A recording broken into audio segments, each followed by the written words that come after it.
नमस्कार साथियों, मैं कृष्ण कुमार फंडामेंटल रिसर्च में आपका स्वागत करता हूं। Geometry and its effect on growth and yield कि जो हमारी प्लांट ज्योमेट्री होती है कि प्रति पौधा कितना स्पेस किसी दिए गए क्षेत्र पर प्रति पौधा कितना स्पेस पौधे को मिलता है, उससे पौधे की ग्रोथ पर क्या प्रभाव पड़ता है और उसकी ग्रोथ के साथ उपज पर क्या प्रभाव पड़ता है, आज हम डिस्कस करेंगे।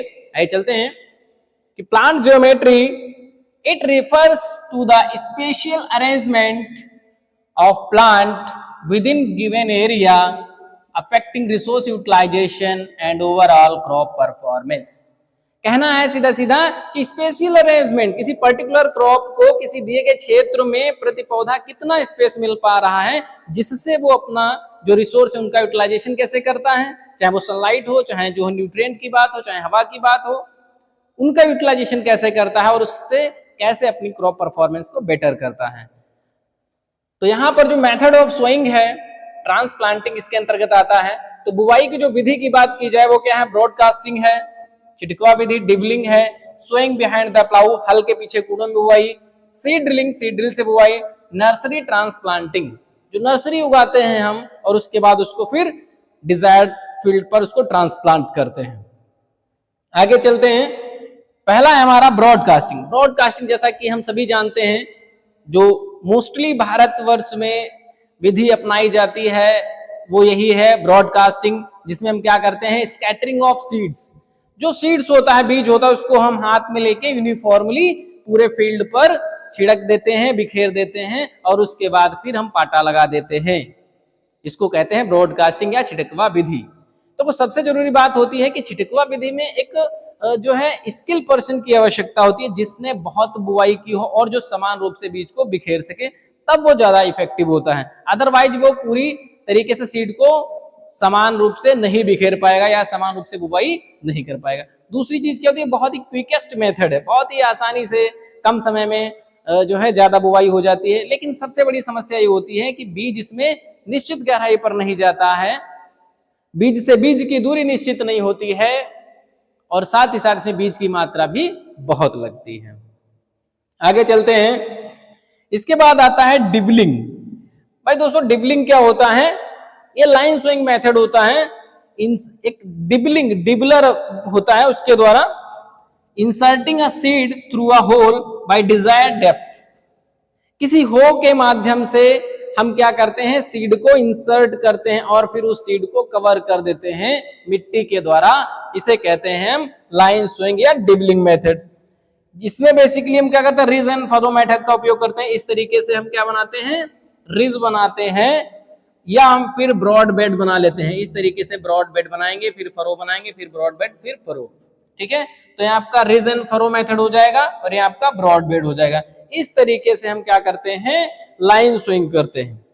आगे क्या है, इसमें होता क्या है, यूनिफॉर्म सीड जर्मिनेशन। जो हमारा अंकुरण होता है वो हमारा समान होता है, साथ ही साथ बीज की मात्रा जो होती है वो भी कम लगती है। अगला है सोइंग बिहाइंड द प्लाऊ, हल के पीछे कूड़ों में बुआई। नॉर्मली हम क्या करते हैं, इसमें देखो दो चीजें आ सकती है, डन मैनुअली और मैकेनिकल। इसको या तो हम हाथ से ही बुआई कर सकते हैं या फिर हम इसको मशीन के द्वारा हम बुआई कर सकते हैं, सीड ड्रिल के द्वारा बुआई कर सकते हैं। तो जब हम हल के पीछे कूड़ों में लेके जा रहे हैं तो हम बीज ऐसे से डालते रहते हैं, हल चलता रहता है, उसके बाद हम बीज डालते रहते हैं। तो जो एक कूड़ होगा वो दूसरे कूड़ को क्या करता है, ढक देता है, मिट्टी से कवर कर देता है। ठीक है भाई, तो इसमें होता क्या है, जो seed are sown at uniform distance, जो बीज होगा वो क्या होगा, समान डिस्टेंस पर, समान दूरी पर जाएगा। इसके लिए हम काउपी, ग्राउंडनट, इन फसलों की बुवाई करते हैं। Seeds are placed on hopper, इसमें हम सीड्स को किसमें, हॉपर में प्लेस करते हैं। अब अंतर है line sowing and random sowing में। अगर लाइन सोइंग कर रहे हैं तो रैंडम सोइंग कर रहे हैं तो क्या अंतर होगा, लाइन सोइंग क्या है, कॉस्टलियर होता है, महंगा होता है, जबकि रैंडम सोइंग क्या होता है, बहुत ही चीपेस्ट, सस्ता होता है। टेक टाइम, भाई जब लाइन सोइंग कर रहे हैं तो हमें ज्यादा समय की आवश्यकता होगी और रैंडम कर रहे हैं तो यहाँ क्या होगा, क्विकेस्ट, बहुत ही जल्दी और समय की बचत करता है। फिक्स्ड सीड रेट होती है, बीज दर निश्चित होती है, यहाँ पर हाईयर सीड रेट होता है, कहीं ज्यादा गिर जाता है, कहीं कम गिर जाता है तो सीड रेट ज्यादा लगता है। फिर क्या है, मैकेनाइजेशन डन। जब भाई लाइन सोइंग कर रहे हैं तो वहां पर मैकेनाइजेशन, यंत्रीकरण हम आसानी से कर सकते हैं, निराई गुड़ाई अच्छे से कर लेंगे, खरपतवार प्रबंधन अच्छे से कर लेंगे। यहाँ पर क्या होगा, जब हमने लाइन से लाइन की दूरी, पौधे से पौधे की दूरी निश्चित नहीं है, तो वहां पर हम मैकेनाइजेशन, किसी यंत्र को नहीं चला सकते हैं, तो नॉट पॉसिबल, प्रॉपर तरीके से हम वीडिंग नहीं कर सकते हैं। इसके बाद क्या होता है, लाइन सोइंग में यूनिफॉर्म रिसोर्स यूटिलाइजेशन, इसमें जो रिसोर्स यूटिलाइजेशन होता है, संसाधनों का जो यूटिलाइजेशन होता है, उपयोग होता है, वो बहुत ही समान होता है, जबकि रैंडम में अनयूनिफॉर्म रिसोर्स यूटिलाइजेशन होता है।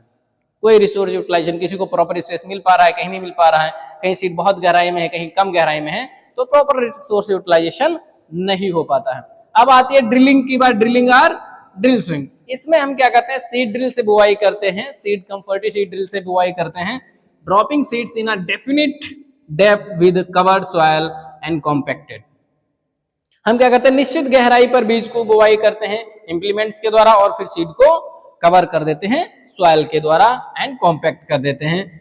Required more energy, time and cost. देखो सीड ड्रिल में मशीन की आवश्यकता होगी, तो हमें क्या होगा, ज्यादा समय लगेगा, साथ ही साथ टाइम बहुत लगेगा, और हमें कॉस्ट की ज्यादा आवश्यकता होगी। बट मेंटेन यूनिफॉर्म पॉपुलेशन, लेकिन इससे क्या होता है भाई, जब कॉस्ट ज्यादा लगेगी कोई बात नहीं, लेकिन उससे पॉपुलेशन हमारी मेंटेन हो जाती है, जो हमें अधिकतम उपज के लिए चाहिए। आगे क्या है, नर्सरी ट्रांसप्लांटिंग।